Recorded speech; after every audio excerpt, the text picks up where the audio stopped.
Fala galerinha do meu canal, tô brincando. Vamos lá pessoal, vamos começar a nossa nona aula.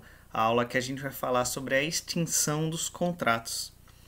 Bom, a gente viu no tópico passado, no tópico de formação dos contratos, qual era o desenrolar desse contrato.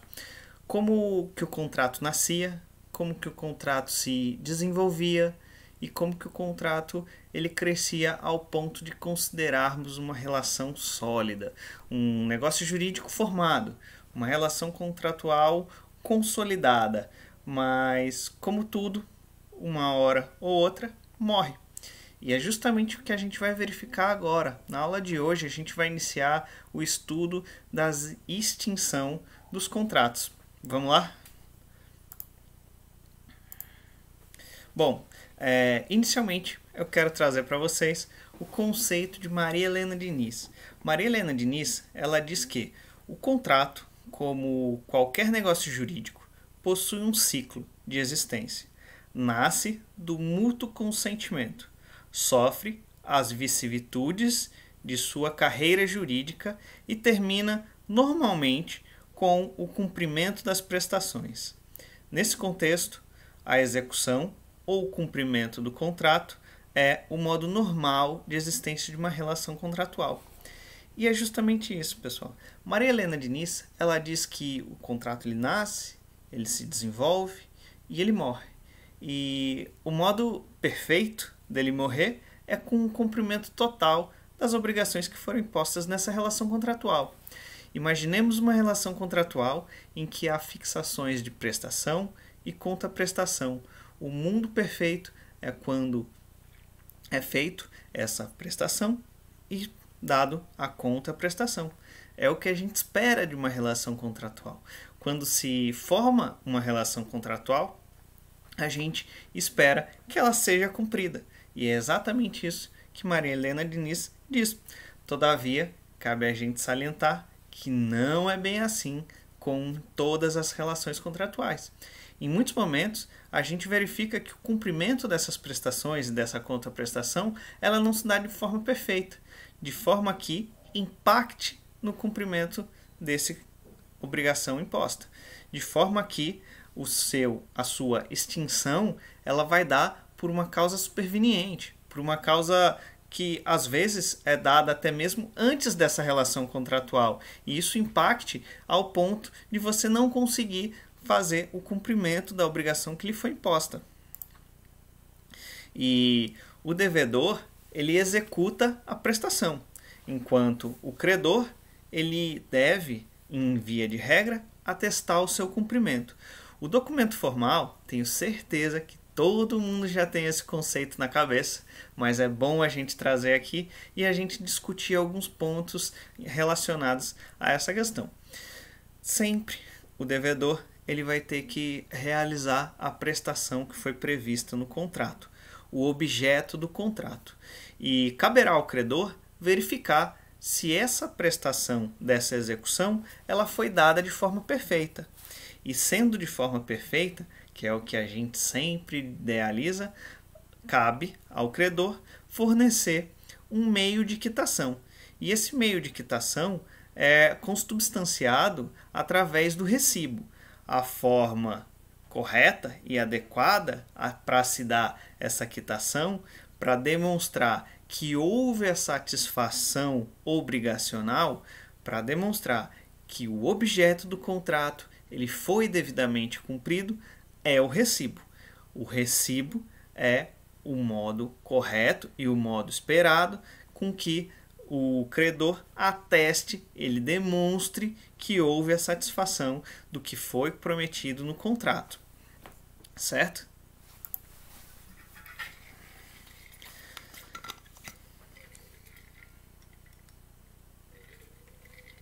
Todavia, a gente pode observar que às vezes o credor ele não atesta esse devido cumprimento.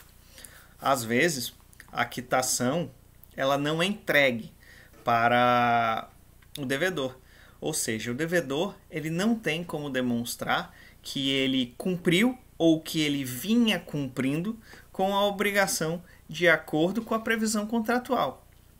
E para isso, a gente tem um dispositivo que é o dispositivo 334 do nosso Código Civil. E nele diz que na relação obrigacional, o sujeito passivo, ou seja, o devedor, ele pode reter o pagamento, sem que configure mora, ainda que efetuar a consignação em pagamento, de forma judicial ou extrajudicial. O que quer dizer isso? Quer dizer que aquele polo passivo dessa relação, aquela pessoa que realiza a contratação, a pessoa que é devedora, se ela cumprir como deve ser cumprida, de acordo com a previsão contratual, ela pode reter esse pagamento que ainda não foi dado ao credor. E isso vai fazer com que ela não seja obrigada a pagar nenhum valor a título de multa ou a título de atraso ou qualquer consequência do seu eventual inadimplemento. E isso é uma concessão que é dado para o devedor, seja através da forma judicial ou extrajudicial. A forma judicial, eu acredito que inclusive vocês já tenham estudado na cadeira prática, é a ação de consignação e pagamento. Essa ação de consignação em pagamento, você consegue demonstrar que não houve o atraso, pessoal. E nesse momento eu queria só abrir um parênteses aqui. Vamos lá, só dar uma lida antes no artigo 334. Diz que considera-se pagamento e extingue a obrigação o depósito judicial ou em estabelecimento bancário da coisa devida nos casos e formas legais. Eu queria trazer para vocês agora 2 exemplos sobre essa questão que a gente vem discutindo. O primeiro deles foi o que aconteceu lá no escritório. Foi um cliente que procurou a gente, que ele estava discutindo a questão da revisão do percentual que lhe foi imposto por uma seguradora de saúde, por um plano de saúde, e havia sido acordado, estava sendo aplicado para esse associado um valor acima daquele que é estipulado pela ANS, Agência Nacional de Saúde. E se dizia o seguinte: ele disse que recebeu uma correspondência dizendo que sofreria um reajuste, e era um reajuste bem substancial, que de imediato a gente já via que havia qualquer ilegalidade ali. E quando a gente foi comparar com o reajuste aplicado e que deveria ser autorizado pela ANS, a gente viu que o valor estava maior realmente. E o que foi feito foi o seguinte: ingressamos com uma ação de consignação em pagamento, no qual a gente solicitou, em caráter de tutela, em caráter de urgência, que o plano ele permanecesse ativo. E para isso, a gente iria continuar realizando esse pagamento. Nós iríamos realizar o pagamento na forma estipulada pelo contrato e nos valores que achávamos ser justos. E qual a importância disso? Por que a gente realizou esse tipo de procedimento? Porque, pessoal, se ingressasse em mora, se a parte fosse considerada devedora nessa relação, ela iria ser retirada do plano de saúde. Iria haver um prejuízo muito grande para a parte, ao ponto que a gente pode dizer, inclusive, que ela poderia até mesmo ser negativada, porque ela não iria cumprir com o que foi acordado nesses valores, com o que foi estabelecido no contrato para o pagamento. Então, realizamos essa tutela, foi deferido o pleito e permanecemos pagando mensalmente os valores acordados no contrato. Esse é o primeiro exemplo. Eu queria trazer um segundo exemplo para ficar ainda mais claro, que foi de uma relação contratual no qual foi acordado um valor para a entrega de uma coisa. Uma construtora civil, uma empresa de engenharia civil, ela comprou uma série de produtos necessários para a sua obra, para você utilizar no banheiro. Comprou bacia, vaso sanitário, todo aquele aparato necessário de uma marca bem conceituada. E no ato da entrega não foi entregue tudo que havia sido acordado. E em razão disso, foi solicitado readequação desses produtos a serem entregues e não foi atendido o pleito. Evidentemente que não houve o pagamento e essa empresa começou a cobrar de forma extensiva os valores que haviam sido acordados e que não havia sido entregue. Então o que foi feito foi o seguinte: para não configurar a mora antes do vencimento das parcelas, foi feito um depósito único do valor contratual e lá foi discutido e comprovado que não houve a entrega de todos os produtos que estavam no contrato e que para isso deveria ser entregue inicialmente todos os bens, todos os produtos que foram contratados, para posteriormente haver o levantamento, o saque desse valor que estava em uma conta judicial. Beleza? Ficou claro para vocês a questão da consignação em pagamento? Então vamos avançar. Eu queria combinar que se porventura tiver qualquer dúvida, vocês já têm o meu WhatsApp, vocês podem colocar aqui embaixo qualquer dúvida que eu vou responder nos comentários também, e vocês também têm o meu e-mail e até mesmo pela ferramenta do Moodle a gente pode esclarecer isso da melhor forma possível, tá bom? Então vamos avançar. E aqui eu queria abrir um parênteses para você. Vocês me conhecem, sabem que eu gosto de provocar bastante vocês para que vocês participem bastante das aulas. Então, vamos fingir que a gente está na sala de aula e eu vou te ouvir, tá bom? Me responde, por favor. Espero que não tenha ninguém na sala, ninguém no quarto com vocês, ninguém vai achar que vocês são doidos. Pode responder, tá bom? O que eu queria perguntar para vocês é: vocês acreditam que o contrato ele pode ser extinto antes do seu cumprimento? Ou até mesmo no decurso dessa relação contratual? Ou vocês acreditam que o contrato ele só é extinto após o cumprimento contratual, após o cumprimento da obrigação que foi imposta no contrato? Vamos lá? Não ouvi. Vamos falar. Vamos seguir então, pessoal.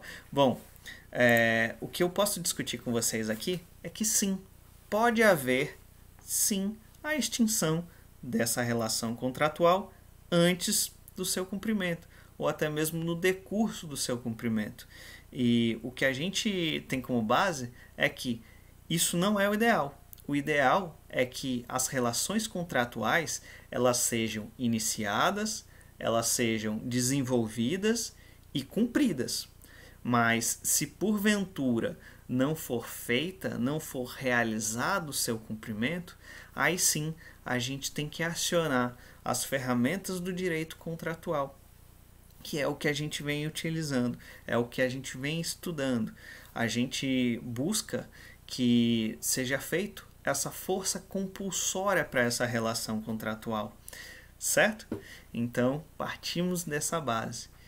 Pode ocorrer uma extinção no decurso da relação contratual ou até mesmo antes do seu cumprimento. Mas isso não é nem um pouco o ideal e algo que a gente almeja, certo? Pessoal, o tópico da relação da extinção dos contratos a gente vê de uma forma bem extensiva no nosso Código Civil.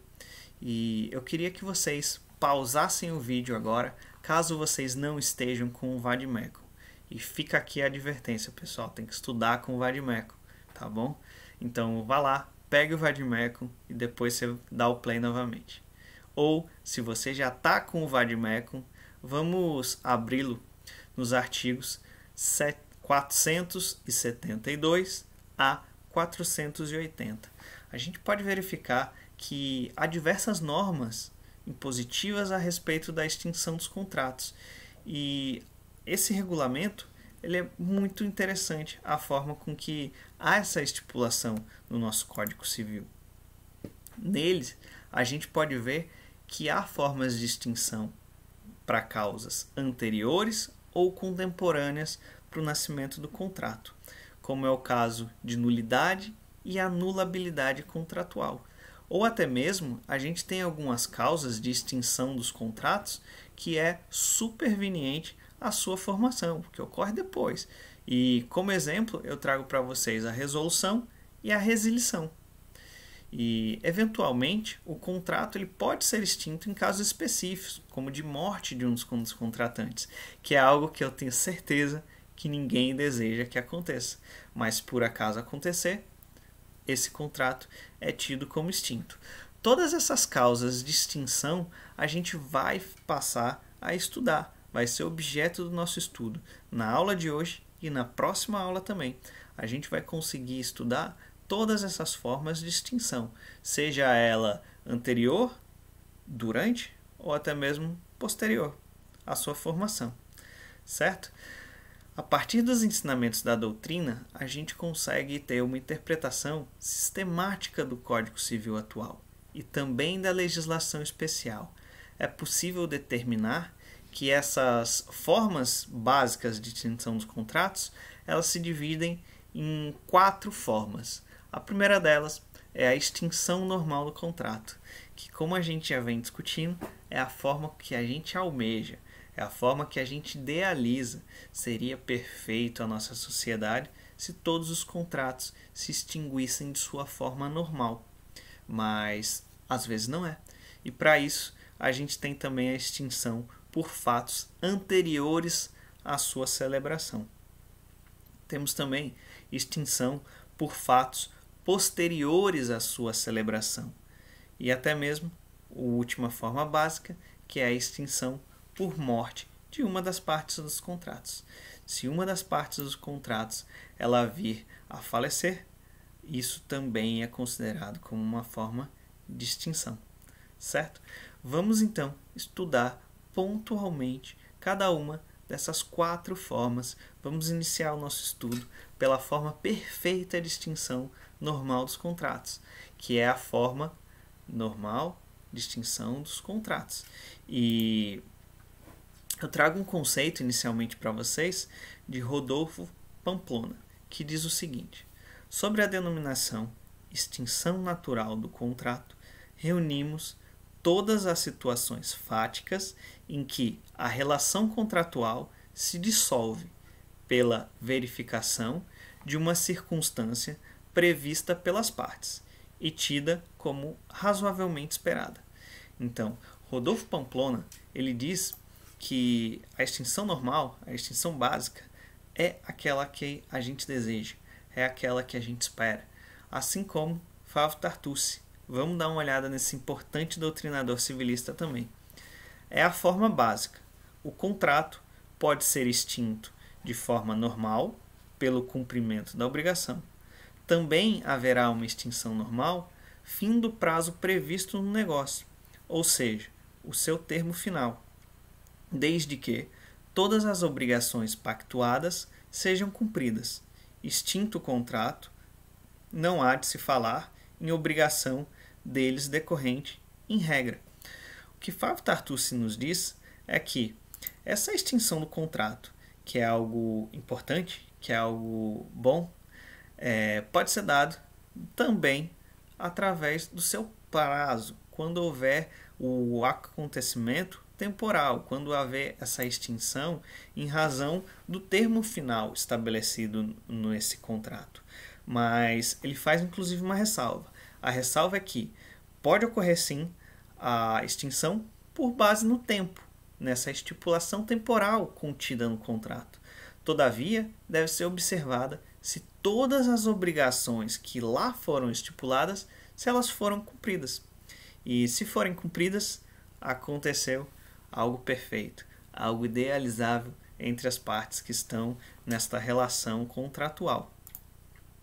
Esse é o conceito desse importante doutrinador civilista, Flávio Tartucci. A gente pode classificar essa extinção normal dos contratos de 2 formas. A primeira delas, e para isso a gente vai precisar relembrar da nossa escada pontiana, e foi dado lá no início da nossa matéria.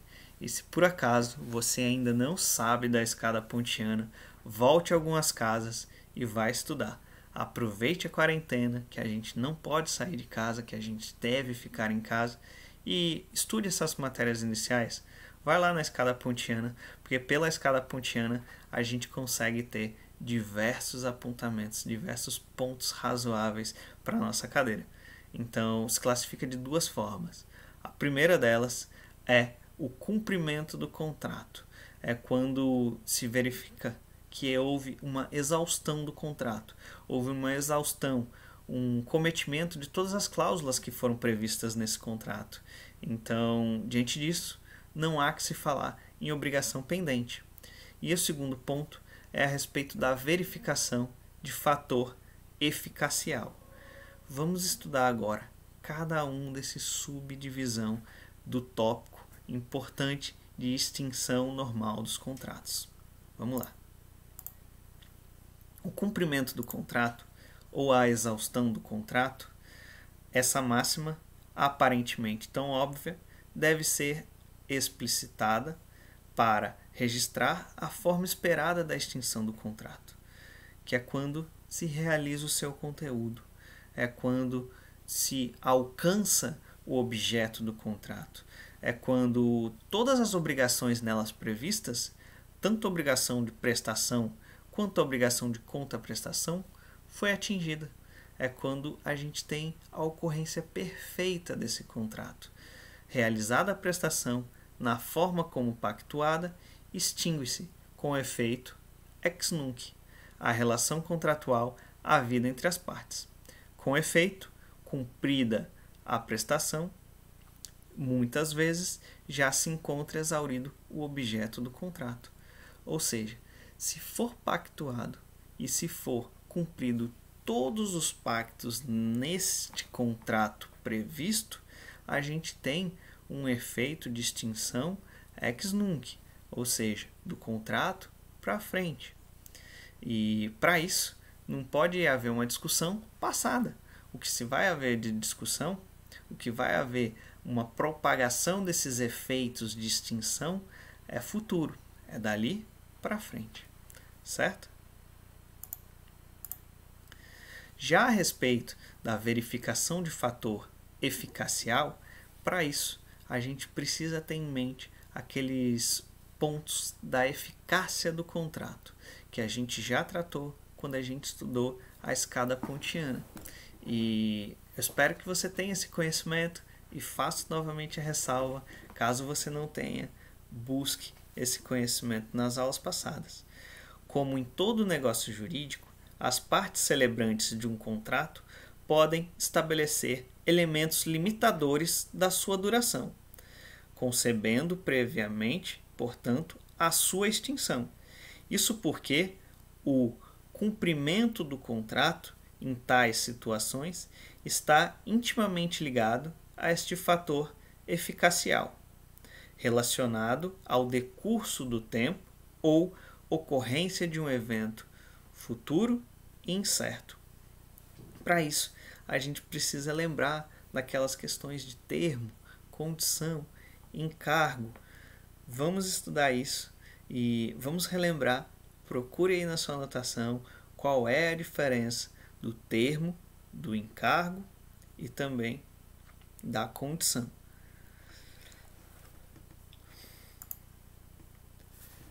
Ocorre a verificação de um fator eficacial se houver um vencimento do termo. Ou seja, é um fator eficacial quando uma das hipóteses para a extinção de um contrato, independentemente do seu regular ou integral cumprimento, algo que seja futuro e certo. É quando nós conseguimos verificar a ocorrência de um termo. E quando tiver essa estipulação de um termo, as partes podem celebrar contratos sem a prefixação de um prazo, ou contratos podem ser celebrados, e comumente o são. Normalmente a gente verifica esses tipos de contrato com a estipulação de um termo. A gente limita qual vai ser essa duração contratual. Essa é a prática de mercado, é o que a gente verifica, é o mais comum de mercado, quando se há essa limitação temporal do contrato. Os contratos, eles são feitos e eles são traçados com prazos já determinados. Porque imaginem a seguinte situação: um contrato em que foi estipulado para haver uma prestação de serviço. E essa prestação de serviço, você fixa um valor para isso, um valor mensal para ser estipulado. E caso contrário, se não houver uma estipulação de um vencimento contratual, um prazo máximo para esse contrato vai se propagar no tempo até chegar em um momento em que o serviço que está sendo prestado está sendo bem mais caro do que o valor que deveria ser comumente pago, do que o valor que a gente consegue verificar no mercado. Então, é necessário que sempre se fixe os valores, os tempos, qual vai ser esse limite temporal, qual vai ser a duração máxima desse contrato, dessa prestação de serviço ou de qualquer outro tipo de relação que se propague, que tenha uma duração de tempo.